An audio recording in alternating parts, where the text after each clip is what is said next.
Hey guys, welcome back to our channel Technology, and today in this video tutorial I will show you guys Windows Explorer has stopped working in your Windows 10 computer, so you just need to follow me.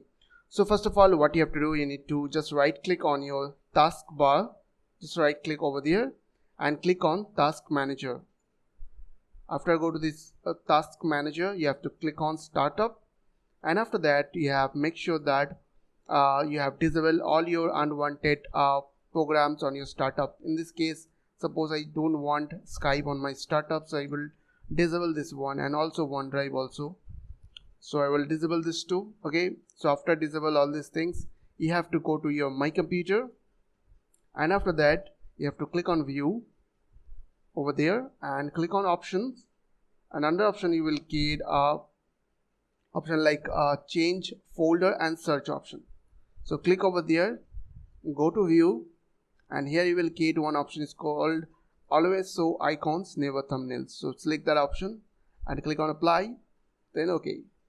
Once it is done, refresh this one and go to under your C drive, and after that go to under Windows folder. Then here you will get one option like Explorer.exe. So here it is, as you can see.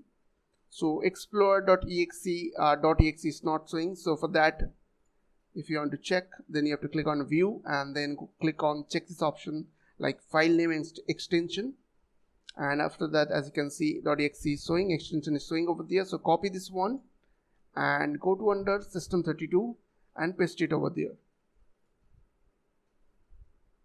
Once it is done, you have to just restart your computer and it will fix your problem. If it is not, then just go to your Start menu, type CMD, now right click on Command Prompt and click on Run as Administrator. Now click on Yes. Now after that, here you need to put some command which is SFC space scan now. After that, press enter from your keyboard.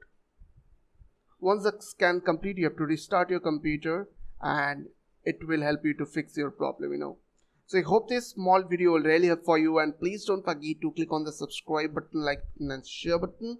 And if you have any queries or question, then comments down below. I will see you guys on the next video. Take care.